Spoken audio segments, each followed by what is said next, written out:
Back on the Young Turks. Now a fascinating interview, for you guys. Ronald Kessler is the author of In the President's Secret Service, Behind the Scenes with Agents and the Presidents They Protect. That title is too long. He's also the chief Washington correspondent for Newsmax.com, and he's written a piece called Why Obama Will Not Change Course. He joins us again on the Young Turks. Ronald, welcome back. Thank you for having me. All right, great to have you here. So tell me what course you think Obama is on and why he won't change that course. You know, we knew before he was elected that he was the most liberal senator, that he listened for 20 years to Reverend Wright, whom he considered his mentor, and that anti-white, anti-capitalist, anti-America hate speech. And we knew that he had never actually accomplished anything except getting himself elected, and according to his own account, getting some asbestos removed from the pipes in a housing project in Chicago. But the mystery has remained, why isn't he now changing course, given the fact that there's so much dissatisfaction and disenchantment? And the answer to me came out last week when, on the one hand, Obama compared what he's trying to do with getting rid of slavery, just showing this incredible delusion of grandeur about his own term as president. And at the same time, Rahm Emanuel, leaving as chief of staff, said this president has faced the toughest times of any president in American history. You know, okay. That's a little clue to the arrogance and the culture in the White House, which is that they just have no idea how disliked their policies are. Okay, I want to get to that too, but first I'm trying to understand your case a little better, Ron. I heard that he was with Reverend Wright. My understanding is he hasn't gone to Reverend Wright's services in quite some time, but apparently we brought that back, and Reverend Wright is anti-white, and then Obama's anti-asbestos. Okay, so that is Obama on an anti-white, anti-asbestos course? Well, what's wrong with the course he's on? What course is he on? I'm just saying that you know, he was so incredibly liberal. You know, even my so he's incredibly liberal. So the anti-white thing was just out of left field. And that he listened to this anti-white hate speech that Reverend Wright gave an award to Louis Farrakhan. But why do you bring that up now? Do you think Obama's anti-white?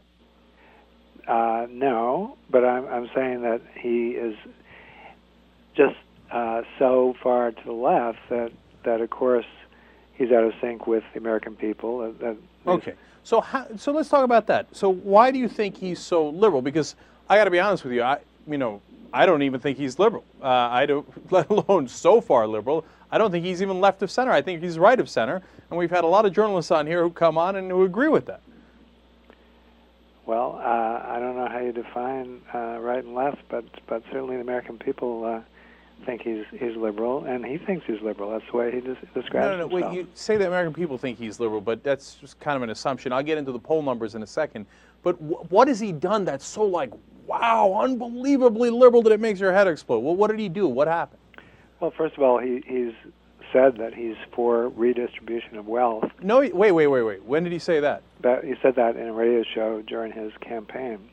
What does that mean, redistribution of wealth? I mean, there's such a broad thing. First of all of income tax is, quote-unquote, redistribution of wealth, and you have disagreements on what the marginal tax rate should be, et cetera. Are you claiming that Obama's saying, I'm going to take 100% and then redistribute it? Or no, you don't think he's doing that, do you? Then we're having a disagreement over tax rates, right? No, but that phrase, implies a very radical redistribution. Has he done that? What's been the radical redistribution of wealth that Obama's done? Well, so far, he has not. He said that he doesn't want to get rid of the Bush tax cuts, except as they apply to the middle class. In other words, the wealthy people who account for 40% of government taxes would have an increase. I mean, I see what you're saying. Of course, we do have a progressive income tax, but the incredible increase in government spending, just wild spending is okay. So a let's go to that approach. Well, we're talking to Ronald Kessler. He's the Washington correspondent, chief Washington correspondent for Newsmax.com. He wrote Why Obama Will Not Change Course. Now, look, so you agree that he has not done some radical redistribution of wealth. In fact, for 98% of us, he's going to continue the Bush tax cuts. And for the top 2%, he's proposing, and has not even passed, a 3.6% raise on their top marginal tax rate. You wouldn't call that a radical redistribution of wealth, would you? No, I mean, that's the Clinton years. No, but I'm just saying that is what he says he would like. No, and it's he not has what he in says fact he'd like. increased spending, and that No, is not his proposal, and you agree. Okay, so now let's move on to this unbelievable spending. Now, the deficit is in bad shape. It was 1.4 trillion in 2009. It's projected by the Congressional Budget Office to be 1.3 trillion in 2010. But when Obama came into office, the deficit that George W. Bush left him, according to the CBO, was 1.2 trillion. So wasn't the heart of the problem George W. Bush and the Republican administration that left that gigantic deficit? I think that part of that was already baked in by the Democrat Congress. So, he could have. First of all, I find that, I have to be honest with you, Ron, I find it comical that the Democratic Congress was in charge and poor Bush had to go along. But even if I were to grant you that, he could have vetoed it, right? He could have vetoed the budget. True. Okay, so Republicans hand off a $1.2 trillion deficit, and in 2010 it becomes $1.3 trillion. Is that the huge spending you're talking about? His projected deficits, over 10 years are several times that, and his increase in spending has been far greater than what happened under Bush. But how can you say that? The numbers tell a different story. And it's not just that the deficit is nearly identical to where Bush left it. You also have the problem in the outgoing years is that the recession causes our revenues to go down, the amount of money coming into the federal government. And part of the reason for that is unemployment. So we had a disaster under Bush. In the last 3 months of the Bush administration, we lost, on average, 750,000 jobs a month. And right now, the private sector is gaining about 70,000 jobs, 78,000 last month. So can't you see that those outlying numbers in the budget might be part of the economic collapse that George W. Bush caused? Sure, but he has, in fact, increased spending by hundreds of billions of dollars, and instead of decreasing spending. The rest of the world is decreasing spending. European countries are decreasing their budgets. Even Cuba is now moving workers from the government sector to the private sector, saying that they simply can't sustain the losses anymore and the bloated government payrolls. I mean, everybody, including American consumers, gets it that we have to reduce our spending, but somehow Obama and the Democrats keep increasing spending. Well, that's another curious question. And they're very open about it. I mean, they say, we should. A lot of them say we should spend even more, have more stimulus programs, which have produced very, very little.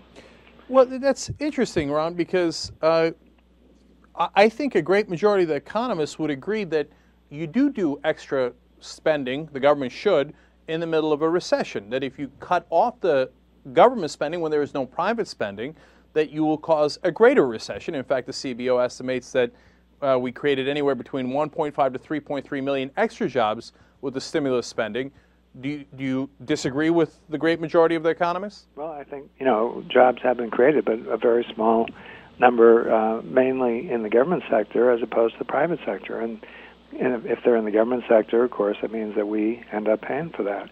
Obviously, economists have different points of view, but Ron, I'm asking. I am curious about your answer. So, do you really think that when we ran into this recession and we're losing 750,000 jobs a month, that we shouldn't have done any extra spending, no stimulus, no, hey, let's get the economy going, nothing? No, I think there should have been tax cuts in order to stimulate the economy by putting money back in the pockets of Americans and companies that can then hire more people. And this uncertainty that we have, which has been created by Obama, this anti-business rhetoric, the uncertainty about the tax rates and about the government regulations, all that, according to businessmen, makes them very wary of hiring new workers. So let's talk about that, Ron, because you say no extra spending. You wouldn't have done that. most economists would seem to disagree, but you've got your own economists and you say, no, you wouldn't have gone in that direction. You would have done tax cuts. Now, here's the weird thing about that. In 2001 and 2003, we did 2 record-breaking tax cuts. So, and then we were told, hey, look, the economy's going to pick up, your average wages is going to pick up, it's going to trickle down, employment's going to pick up. But as we found out, the average wage actually went down in the 8 years that Bush was president. And then, of course, at the end, we have the collapse and we lose 8 million jobs. So how did tax cuts work? Well, a big problem was that the Democratic Congress wouldn't go along with Bush's proposals to rein in Fannie Mae and Freddie Mac, and that was what really triggered this whole financial collapse. Now, Fannie Mae and Freddie Mac, I've got a lot of issues with too. But the idea was that tax cuts was going to create more jobs. Now, that didn't really work, did it? Yeah, it certainly has in the past. It did under Reagan. No, wait. We lost 8 million jobs. Okay, and under Reagan, by the way, when the employment actually went up, if you look at the data, it went down in 1981 when he cut taxes. It went up when he raised taxes in 1982. Well, it eventually went up, and the problem, as I say, the main problem was Freddie Mac and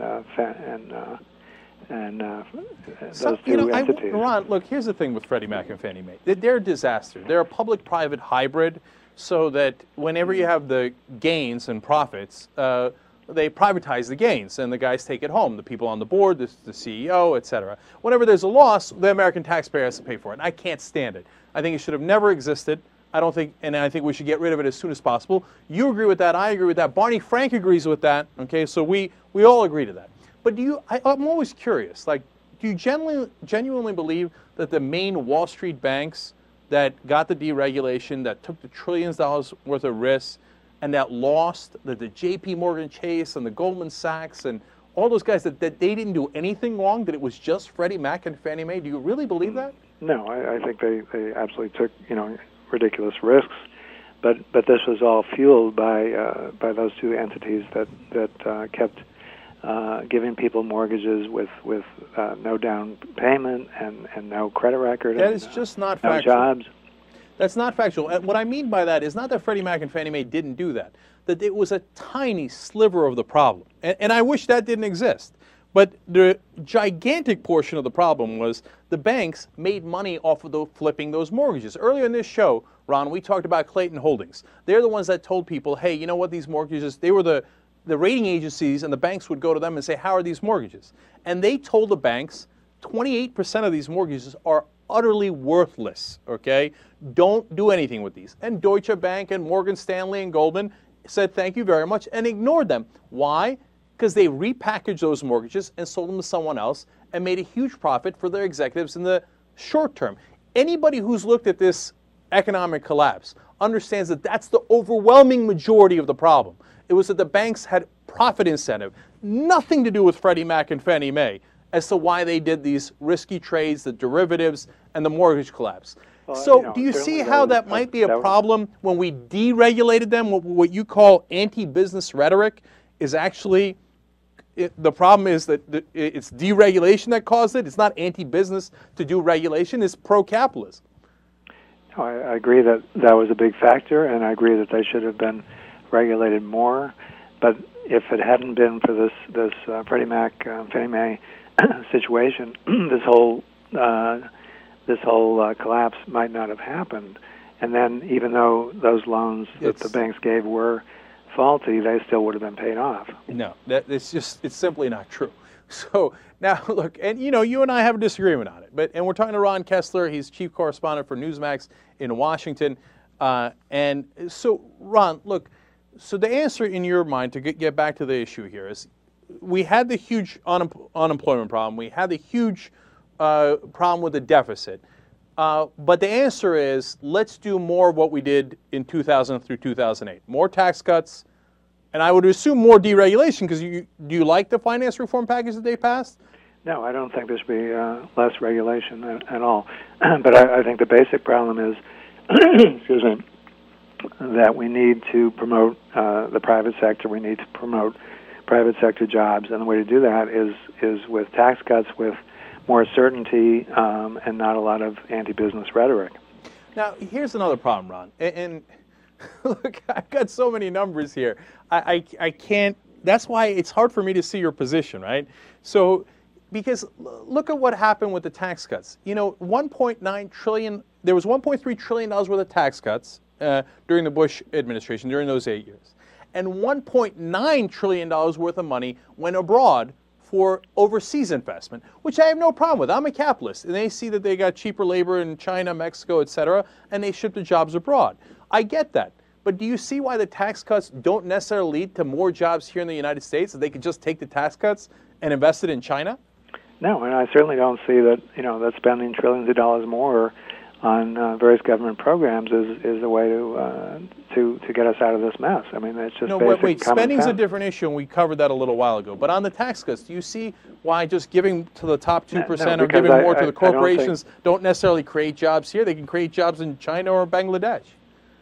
I don't think that the problems under the Bush administration related to tax cuts, but rather to what we just talked about. So are you saying that? So all the things that Bush did were A-OK? The only thing he screwed up was Freddie Mac and Fannie Mae? Well, he increased spending more than he should have, but it certainly was not at the rate that Obama spent increasing spending. All right, one last thing on that then, Ron. You say he's increased spending so much, but yet the deficit is nearly identical to Bush's. So he must have also controlled spending in some ways. The deficit is supposed to be something like 3.2 trillion, according to Obama's budget over several years. No, that's an. If I understand right, that's an aggregate number. Once you combine a several number of years, and if you do that with Bush, of course, you remember he famously took the surpluses that were left him and turned them into more than $4 to $5 trillion worth of debt. You're not disagreeing that Obama has increased spending, are you? What I'm saying is that one of the things that the Democrats are doing is pay as you go, and I wish they did it better. But what they're saying is if we're going to increase spending here, we're either going to cut spending or raise taxes here to equal it out. That accounts for a very small percentage of the total budget, and they, even on that, are making all kinds of exceptions. No, but Ron, that's not entirely true. I wish there were no exceptions to it. But one, you see the deficit is staying almost exactly where it is. And then second of all, like in the health care bill, and not only was the deficit neutral, it actually lowered the deficit. Now, there's a lot I don't like in the health care bill, but you can't say that it added to the deficit. It just didn't. Well, the chief actuary of the Medicare and Medicaid programs says that it is increasing spending, but beyond that, it's going to result in less health care, less available health care, less quality, because in doctors' offices are going to be swamped already. Some insurance companies are cutting off coverage because they simply will not accept the rates and regulations. All right. Let me ask one last question on that, just because you brought it up. So if private insurance is cutting some people, and I read the same things you did, and for example, one of the things is the government says you have to make sure you can't cut children with pre-existing conditions. It's cruel, unusual, etc. And so the private insurance companies are saying, well, all right, then I'm not going to cover any children. So do you think the answer is to just only give us the option of going with private insurance and leaving it in their hands and hope that their profit motive winds up being in our best interests? I think there's room for having various small programs to cover people who do have pre-existing illnesses that could be funded by the government. But in general, it's just like with car insurance. If somebody has many accidents, they either shouldn't be insured or their rates should be much higher, and that's, I think, what you need with health insurance. And when you have these caps where there's no limit on how much a company pays, millions of dollars a year for one individual, that of course increases our costs. But Ron, it's called insurance. If I get cancer, yeah, it's going to cost millions of dollars. That's why I bought the insurance. Well, right now there's a cap of typically $1 million a year in coverage. That's quite a bit. And but Ron, what if you get a rare disease and it costs over $1 million? Sad day for you. Well, too bad. You shouldn't have been a sucker and paid for that insurance all along. Yeah, I think at some point we have to realize that our government is going bankrupt. Our states are going bankrupt. But wait, that's private insurance. That has nothing to do with the government. What? That's private insurance. That has nothing to do with the government. I mean, in general, we simply can't keep shoveling money out, and we have to make some decisions where we balance costs against benefits. All right. Well, I think the audience has gotten both sides. Ron, it's good to have you on. We appreciate you coming on, and I want everybody to know Ron Kessler writes at Newsmax.com, and he's also written the book In the President's Secret Service, Behind the Scenes with Agents and the Presidents That They Protect. Thank you so much for joining us, Ron. Thank you. Appreciate it. Young Turks.